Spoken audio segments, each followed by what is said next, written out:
Hi mga suki, karon diri na ta sa tuo nga kumagko sa akong bag-o nga customer. O grabe gyud, dagko kayo ang mga dry skin nga ako nakuha diri. Pagtan-aw pa lang nako ani mga suki, kabalo na gyud ko nga malingaw kaayo ko og limpyo ani. Kay klaro kaayo ang build up sa isigilid ug ilalom sa kuko. Then pagsugod na ko og limpyo mga suki, murag walay kahumanan. Kada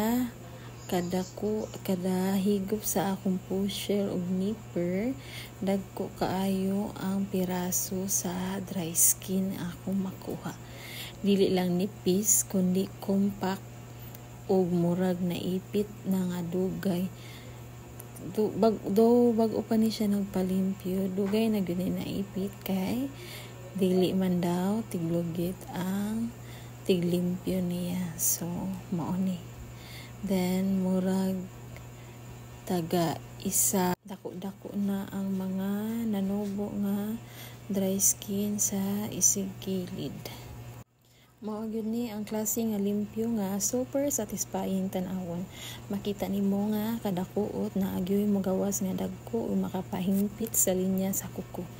Then dili lang ni basta limpyo, mura gi-restore gyud nato ang natural nga porma sa kuko.